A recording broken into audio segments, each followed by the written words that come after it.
Welcome to the Metabolic Compass podcast, where science becomes strategy. Each episode gives you the most effective tools to recalibrate your biology, restore direction to your health, and unlock lasting wellness, resilience, and peak performance. Welcome back to the Metabolic Compass podcast, where we recalibrate your biology and rediscover your direction. I'm your host, Brandon Soika, and here's day 2 at Helaina's headquarters. And I have my good friend, Dan DeMarino, VP of Commercial, here to talk a little bit more about the consumer side of effera. Dan, welcome to the podcast. Great to be here, Brandon. You know, I've known you for a long time, so it's nice to get on the show. Yeah, it's great. So I mean, look, obviously we talked a little bit more science and stuff with, previously yesterday with effera.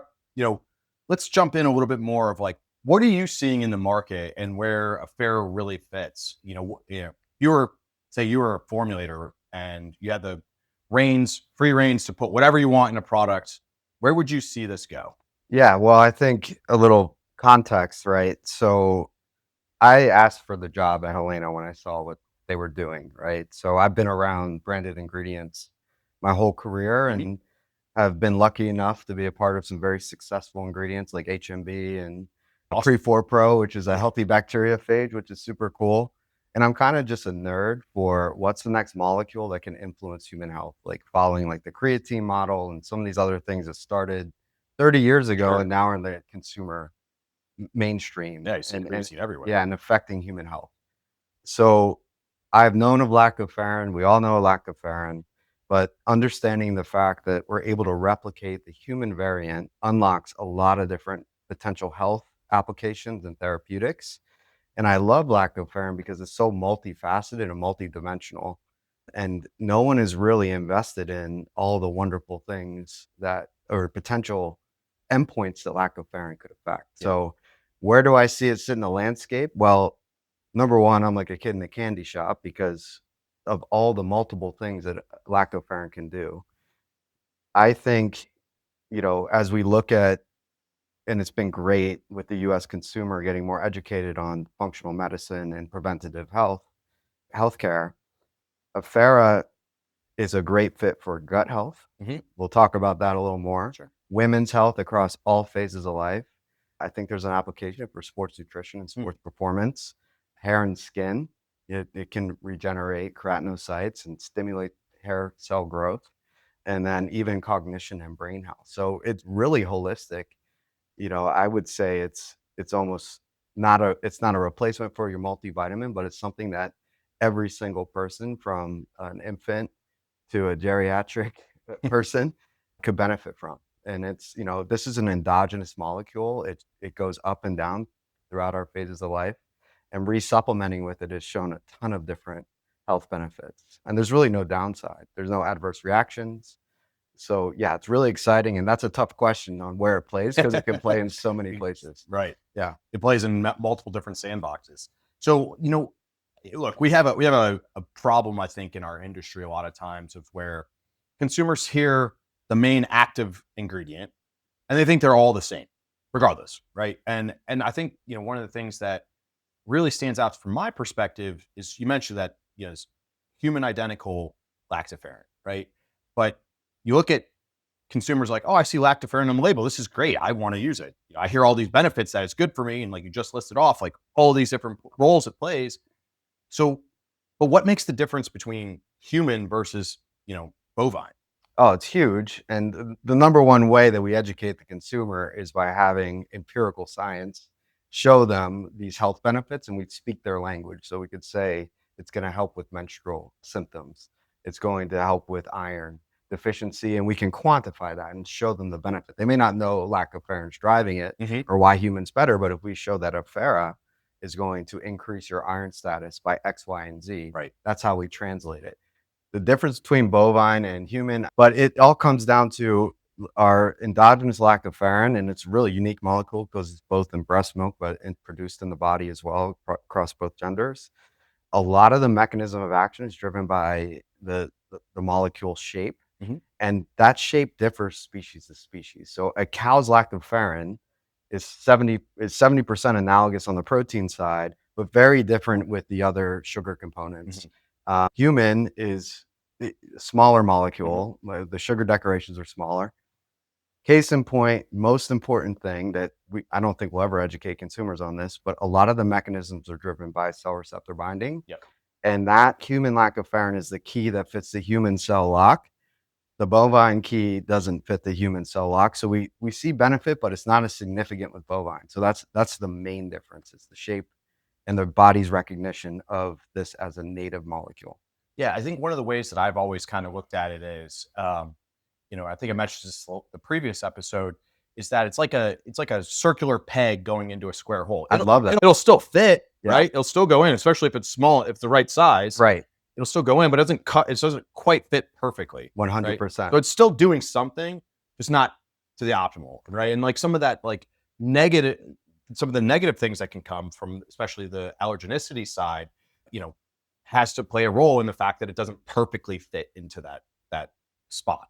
Yeah, 100%. But, that's a signal on the antibody production and their body not recognizing it as native, that it's not as efficacious as it could be. Right. With what we're seeing with human. Yeah. Yeah. And I think we kind of, in the last episode too, summed it up, kind of what are the differences between the two. And it's almost like using the alphabet and putting in different words. Right. And I think Anthony did a really good job of saying they're entirely different books. Right. And they're all, you think about it, right? Like a book is 26 letters long or used throughout that book, but they're just totally different content. Yeah. Very different sentences. And they obviously, if you didn't, you don't know a different language, right? Right. Like, let's say, for example, I don't really know German very well, right? So, but I see the letters there. I might be able to pick up what it does a little bit, but they're saying totally different things than say, what it would be in English or like I said, just in different. I like where you're going. So human lactoferrin is speaking the body's native language. So there you go. Our body's English.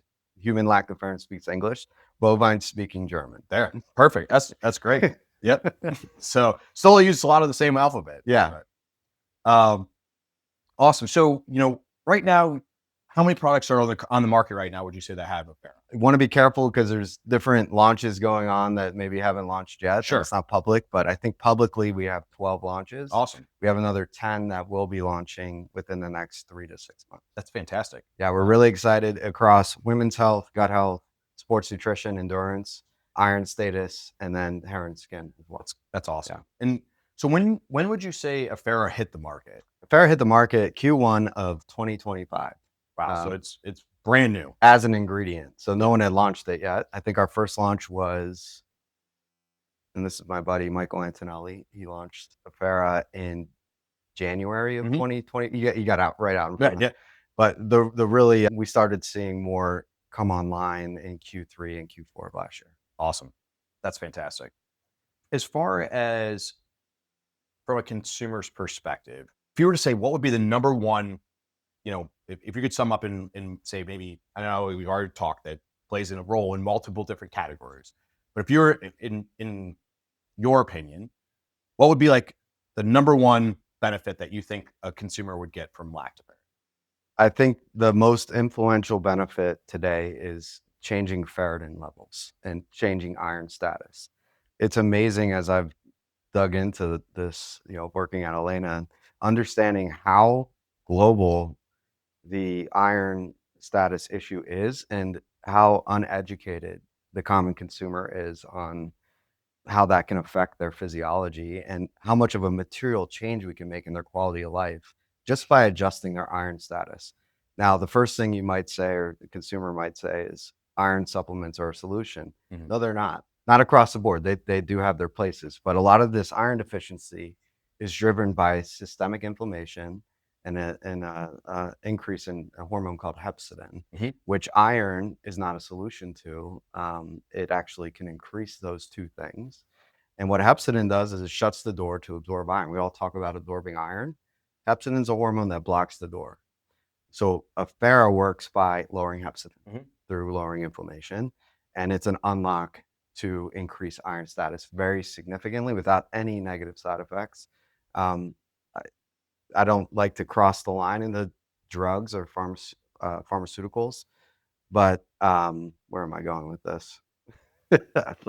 Brain fart. Okay, yeah. So if you look at anemia, Mhm. there's a disease called anemia of inflammation. Okay. That's what's happening. Hepcidin is high, and you can't address it with iron infusions or iron supplements. Effera addresses that inflammation component, and it unlocks your iron status, Got it. which is so critical.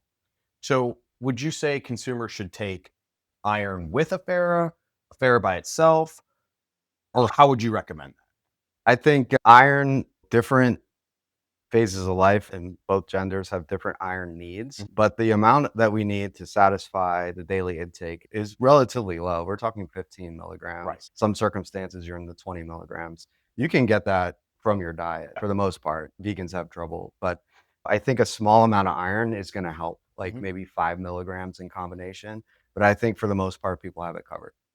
So maybe like a low dose of iron with lactoferrin. Correct. So if somebody was taking lactoferrin by itself, and again, one of the biggest complaints with iron supplements is the stomach upset that can come from it. Would a consumer potentially experience this upset, or nausea feeling from taking a Fera? No, none whatsoever. In fact, it would help. And it would also help if you were taking an iron supplement. A Ferra may help address those stomach issues, because what happens is, I talked about the door shutting. If that door is shut, your iron's sitting in your gut.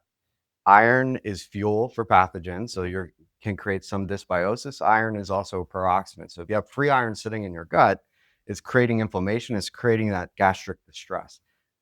The beautiful thing about lactoferrin is the iron chelator. So if iron's sitting freely in your gut, it's going to chelate it or suck it up. Yep. And protect from the inflammatory effects and protect from the pathogens getting out of whack, which causes the stomach upset.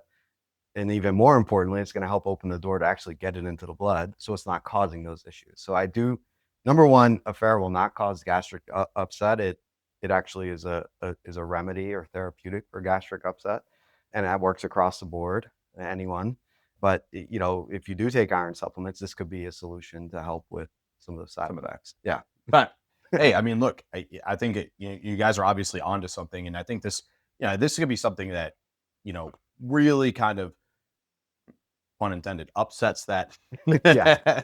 that part of the industry with iron. Is if you guys are being able to show that you're improving iron status with essentially not taking iron at all, I think this could really change the game, especially for women's health. I think that's a huge area of opportunity for you guys. So it's awesome information. Yeah, the prevalence of iron deficiency, you know, 80% of women during their third trimester of pregnancy will be iron deficient, Hmm. which has effects on low birth weight, preterm birth, miscarriages, maternal disease. The outcome's 10x when you're iron deficient. So if we can address that with this solution, I think we can really affect the health of baby and mom. And that's just one example. I mean, women of reproductive age, generally around 30% are low in iron, 35% are low in iron, which has mental fatigue, brain fog, fatigue generally. You get brittle nails, skin issues, hair issues. So we can really have a profound effect on quality of life for a lot of folks. Athletes too. Athletes have higher iron demands. They're inflamed. Iron drives red blood cell development, the oxygen getting to your muscles so you can run longer, faster. So for athletes too, even if you're healthy, we can improve your performance by addressing this iron deficiency. So do you think that that's another area of opportunity for Affera, is maybe targeting sports nutrition? 100%. It's really interesting when we dove into the data on prevalence of iron deficiency and effects on athletic performance. Women, all sports are different, all levels. You have novice, the elite, but as you get closer to the elite range, you see the prevalence of iron deficiency shoot through the roof. And this is in young populations, like 18 to 22, collegiate athletes. And women, those athletes, 60% will be iron deficient. The biggest thing is iron deficiency. You're not going to get oxygen. Oxygen is endurance. Right. So if we can get you to a healthier state, you're going to perform better. And the secondary benefit is the inflammation piece. So sore muscles, DOMS, also inflammation can kind of quell MPS and muscle building. So not only helping you perform better, getting more oxygen, lowering lactic acid buildup, but helping muscles grow and addressing some of the soreness so you can get back in the gym faster. So it's really, I think, for women, but I also think for men too, if you're in a calorie deficit, if you're a UFC fighter or a wrestler, or you're an elite endurance athlete on the male side, we can improve your outcomes. So, which I think it's such a fascinating point, because I don't think many people would have ever even thought to look at lactoferrin for sports nutrition. So let's say I'm out here, you piqued my interest, I want to improve my performance, I'm doing a sport. When should I take it? Would it be should I see this in a pre-workout? Would it be a protein? Should I just take it daily? Like, what would be an ideal scenario for I that think type? it's a therapeutic. It's something you would take daily to Mhm. maintain a healthy iron status, to have a calming effect on inflammatory flare-ups. And then, perhaps around certain acute bouts or trainings, if you're going into a heavy training period, I would take it right before. There's another thing I didn't mention that, you know, for certain training types and certain temperatures, so high temperature Yep. training, there's some leaky gut. There's some acute leaky Right. gut that occurs. There's some sloughing that occurs. If you take lactoferrin prophylactically right before that event, we could prevent that leaky gut from happening. And this has actually been studied with colostrum. And I think lactoferrin is the bioactive driving the benefits in that colostrum to address that acute leaky gut thing. So that's interesting. Like, so essentially you're having an acute effect. It's not like you have to take it for days to see some of these positive benefits. It can be taken literally right before the event. Right. For this particular indication, Yeah. I think, the way that it works is leaky gut, the sloughing of those gut lining cells, effera can turn on gut stem cells Mhm. and help them replicate faster. So it's like a therapy for when you're experiencing those symptoms. Awesome. So you obviously mentioned my ingredients. Yes. Yeah. Let's talk Fine. about your ingredients. So, look, I mentioned this on the previous episode. Like, I love the kind of 1-2 punch between Effera and BIOMEnd. Look, I'm extremely biased in the fact of with butyrate. I'll hold you accountable. I'm not saying it's a silver bullet and it cures everything. And then I think you're probably saying the same about Effera. While, yes, I think we both can make the same argument that we can see butyrate in 10 different types of, formulations. Same applies with Effera, but they really don't have direct crossover. In fact, they have maybe similar outcomes, but totally different mechanisms of action. Obviously, you've been in this space for quite some time, and what do you see, kind of in that short chain fatty acid market that from your perspective would make BIOMEnd different and maybe pair really well with Effera? Yeah. Well, I'll probably ask you some questions because you're the butyrate expert, but I believe it, like similar to lactoferrin, I believe in butyrate. Mhm. What you've done with BIOMEnd is similar to what we've done with Effera and lactoferrin. We've created the most advanced lactoferrin in the world, and I think you've created the most advanced butyrate in the world. And the crossovers, I think leaky gut is a major component. Having a healthy gut lining is so critical, and the mechanism of action of which butyrate works is very different than the way lactoferrin works, but they're achieving the same end goal. And I think the net synergy of the two can really create a unique benefit that could help anyone. But educate me more on BIOMEnd and why it's so great in comparison to other butyrates.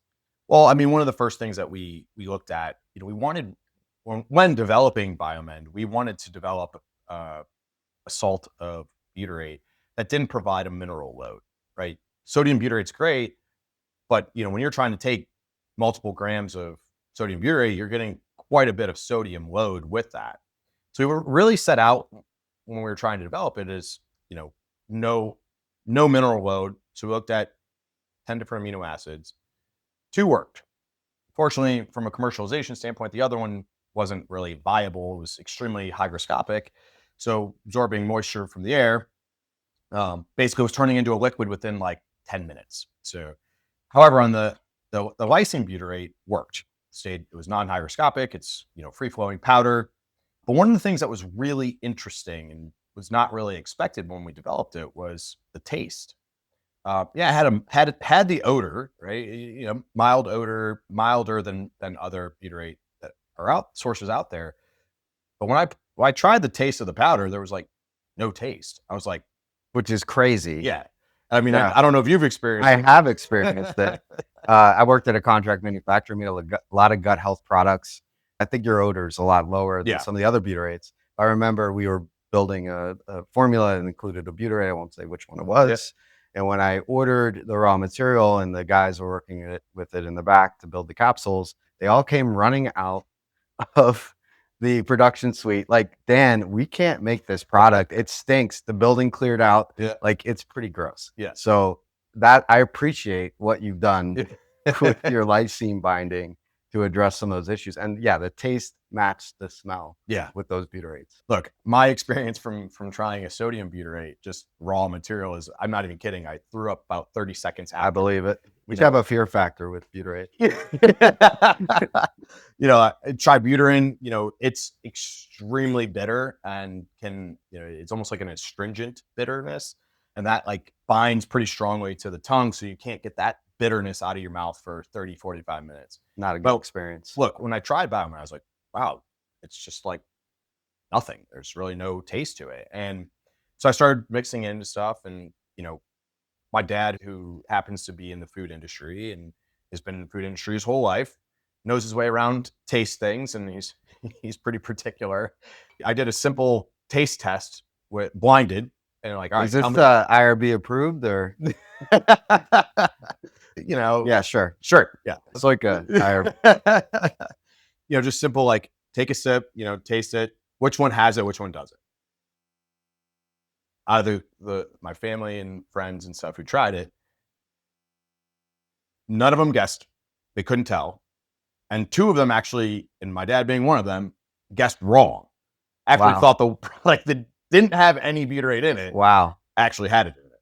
So that's when we kind of knew we were onto something. I started providing the ingredient to my kids in ice cream, and I'm sure you can go back through some of my social media and see some of the videos that I posted when we launched. My daughter couldn't tell the difference between the ice cream that had it. And you didn't bribe her. Nope. Daddy's got some ice cream. Do you want to try it? Yeah. Oh, this is so good. Can I have more? And that's where I kind of knew like we were onto something. Well, fast forward, year after launch, we published our first clinical trial as a comparison pharmacokinetic trial. And we were 5x greater than tributyrin and nearly twice as great as sodium butyrate on the Cmax. Huge. So, that was something so we have the most bioavailable source of butyrate. And I think a lot of people in this space get confused of what bioavailability is. Bioavailability is simply just the amount of something that makes it into systemic circulation. What people don't understand is that when colonocytes use it for fuel, that's considered first pass metabolism. So it's not actually bioavailable. Maybe it's tissue targeted. It's getting into the cell. It's not making it anywhere else after that. It's not even most of it's not even making it to the liver. So look, I think butyrate has so many more roles than just gut health. And one of my long-term goals, where I like to see the butyrate space go, and hopefully I can be one of the people to help solve this, is that, we've had this whole notion that it has to make it to the colon to do any of its benefit. I have a hypothesis that I would like to prove long-term. I need to get through my PhD first and then maybe change the world at that point. But from what I found in the literature, that leads me to believe that it does not need to make it to the colon to do the benefit for even just the gut. That's not even talking about the systemic positive effects that it does. So you're talking about gut lining? Yes, repairing the gut lining. Yeah. Without actually making it to the colon. Right. Then this would probably flip the entire butyrate scientific community and all on its head from what we've been conditioned to believe. So big lofty goals, but we'll see where that goes. I think you can do it. I mean, I think holistically in all of this, the reason why we're friends, one, I think we're all here because we want to improve human health. Mm-hmm. Right. Two, there's a lot of snake oil salesmen. Yeah. There's a lot of misconceptions, but there's those things that are undeniable will have a health benefit. Creatine, vitamin D supplementation. I'm missing a bunch, but I believe firmly that butyrate supplementation has a undeniable benefit. Same with lactoferrin. The hang up has been the taste and smell for butyrate. The education's a little more challenging because these are very complex mechanisms. But number one, solving the issue with taste, maybe not smell, but taste, that's going to get butyrate in more hands. And I know that it has a benefit. And then icing on the cake is that yours is more efficacious. Yeah. And that's how you grow these things, right? That's, if you can put it into more products and it's more flexible, it doesn't taste terrible, you get better compliance, you get people more interested, and then you can actually start having a broader influence on health. Lactoferrin, we don't have the problem with taste, but the education on some of these outcomes we're seeing, I think it's undeniable. And I would say we're a little more ahead. You're changing the world. It's a lot harder. We had a head start. Colostrum's here. Lactoferrin's been in market. Not the same challenges. So I think this unlock on lactoferrin, I think most consumers and household penetration of knowing what lactoferrin is, like 2027 is the year of lactoferrin.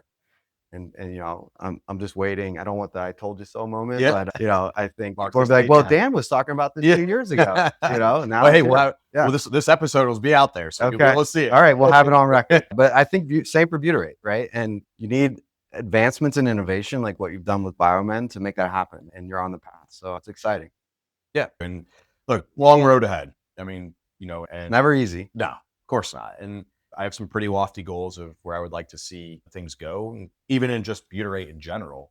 But I think when you look at, like, we kind of discussed this actually kind of off camera about like what would be an ideal gut health product. This is the fun part. And our mutual friend Brian Kaufman will love this too. Yeah. So look, I think if somebody were really to want an efficacious gut health product, totally different than what you see in the market, right? We hear about prebiotics and we hear about probiotics. Now you're starting to hear postbiotics, which what is that? I Do you have a definition of a postbiotic? I don't even know, because what I think is funny is, like, you hear the word prebiotic, right? It means before, right? It happens to be a substrate. Mm-hmm. Well, wouldn't you think a postbiotic is what's the byproduct of the fermentation process? Yeah, I don't want to open Pandora's box, but sure. I mean, it's just simple pre and post, right? But yet I look at what has been coined as kind of postbiotics as post-mortem biotics. They're dead bacteria, they're dead cells. So zombie biotics. Regardless of what you want to call as a postbiotic or not, I've always viewed short chain fatty acids as considered postbiotics. But one of the things that you see this with prebiotics is that you take a load of it, and I might love it and might have seen positive benefits, but you might be, man, I got gas and bloating. We use the exact same dose, the exact same form. Though both, prebiotics and then probiotics, we're seeing that, okay, yes, there are some positive benefits, but it ends up being that you have to take it for a long period of time because you have to keep re-inoculating the microbiome with that specific strain of bacteria. Especially if, look, we all don't really have a healthy lifestyle 100% of the time. So little things like stress can change that. Antibiotics, like little things like that. Like, yeah. So if you're not constantly re-inoculating with that specific strain, it may not stay colonized. And by the way, your microbiome changes throughout the day. Absolutely. Like, after the sandwich I ate, my microbiome's a little different. So this would be my ideal microbiome independent product that I would make. There's 3 key ingredients for it. I'll start first with ImmunoLin. So ImmunoLin binds to LPS, and I know that effera has been shown that too. I think this is ImmunoLin does it better. Yeah, look, that's its main selling point, and it really does a great job there, right? So you're clearing out, this endotoxin that's coming from bad bacteria. It produces these, causes havoc. Yep. And if you have leaky guts, getting through and causing more damage throughout the body, causing inflammation to increase, right? So clear that all out, right? You guys are inserted next, right? Effera comes in as ingredient number 2. And these are not in priority order. It's more sequential than it is priority order, but it's kind of a feedback loop. They ideally need to work together. So now effera comes in. You have this iron sequestration, so you have antimicrobial You're effect. Starving bad bacteria of iron. So now, not only do we clear out what garbage they made, but you're getting rid of those bad guys. Yep, get those bad tenants out of here. Yep. The ones that are writing on your walls and leaving their trash on the yard. Get them out of here. That's what you guys. And we all have a level of those bad actors. Dysbiosis is when they get out of whack. But even if you have a healthy microbiome, they're still there. They're never going to go away. But we got to keep them at bay, isolated. Yeah, keep them at bay so they're not going crazy. And when that happens is now they have this inflammation that's being reduced at, the gut lining level. Butyrate can do its job better. And on top of it, now it's making those tight junctions stronger. You're reducing, leaky gut. And you're not, one, if there are any, look, like again, as we just said, the bad tenants are going to be there. So there's still going to be a little bit of garbage. None of that garbage is getting through the wall. Right. And so you now have 3 ingredients that have unique mechanisms of action that are independent. You're going to see results, I'm going to see results, and everyone else is going to see results. Whereas, prebiotics are going to be wildly different, probiotics are going to be wildly different, even other stuff. But I think if you put those 3 ingredients into a formula, people who are having, GI related symptoms, gas, bloating, constipation, diarrhea, they're going to see positive effects regardless of that. And I think they would probably see positive effects pretty quickly. Agreed. Within days, if not like a week or 2. Agreed. And I love it because, to your point, microbiome is so independent on the individual. I have friends that ask me for recommendations on probiotics. I have to ask them so many questions and I still might not get it right. Right. Same with prebiotics. Yep. We all respond a little differently. And by the way, the probiotic or prebiotic that's working for you or me right now today may not work the same in a year. Right. So your point on, addressing gut health with something that is standard, that will work across the board and we know what it does and it's going to be good for everybody, I think is a big unlock. These are foundational pieces that, independent of where you are with your microbiome, they're going to have an influence. Yeah, I totally agree. And look, I'm not saying that prebiotics don't work. I'm not saying probiotics They don't work. I'm a fan. Right. Again, I've formulated products with these that's not what I'm saying is that, but if you are somebody who are definitely symptomatic, you want to see a positive effect, this is going to be independent of the individual. These 3 ingredients are working at the cellular level, working on specific receptors to accomplish this goal. Rather than, hey, you're not guessing. Prebiotics there's going to be a prebiotic that's going to work. Yeah. But you either might have to titrate the dose down to a low dose to start until your body has kind of gotten used to it, and then you build it up, or if you're willing to commit to, essentially a lifetime guarantee of supply of probiotics, you're going to end up having changes there. But they all have their positive effects. So this is kind of like, this really, people want to have like this full like gut reset, like really have, the healthiest that they can be. And that doesn't even include all the positive systemic effects that are going to come from those 3 ingredients as well. You're just looking at starting from GI related symptoms. I think that's the route to go for most people. Agreed. Yeah, it's a great solution and it checks a box. Like undeniably, a segment of those folks experiencing those issues, like this is going to help them. But even if they're not experiencing issues, like they're going to get some benefit from taking these things. Yeah. Where it's more guesswork with prebiotics and probiotics. Right. It's a great preventative too, right? So, because, again, as we mentioned, multiple things can throw off the microbiome composition and cause GI related issues. Again, simply as stress. Look, we all are going to experience stress in our lives at some point or another. Some experience it more than others. And that's constant causing, GI related changes. So if you're a new dad, take this help. New parents, starting school, I don't know, you name it, whatever it is, you got an exam coming up, know. But again, I think this is something that I would see as like a true innovation in our space. That the paradigm shift. Yeah, it's the world was introduced to probiotics by Jamie Lee Curtis in the Activia commercials, and they've done a lot of good. But I think this is adding a layer to that conversation. And I'd venture to guess not a lot of consumers have heard of IgG. Not a lot of consumers have heard of butyrate, lactoferrin a little more so, but not as much. And these other components, like you throw out microbiome, everyone's like, oh, microbiome is so important, but we don't, it's like the tip of the iceberg. Like we don't know, but we know with these things, like we can influence stuff and have a positive effect. And, I think it's just educating the consumer that these pillars exist. And, you should start thinking about gut health more broadly. All right. So I'm going to ask you kind of a similar question I asked yesterday. It's one of my favorite ones. What's one of your biggest pet peeves in the industry right now that you see that you would like to see change? I mean, Got to narrow it down to one. I have just one. I'm Okay. just trying to find the right words. Okay. Fair enough. I hate misleading consumers. Okay. I think we have a responsibility as an industry for trust and transparency. People are going to products in our industry to fix health issues.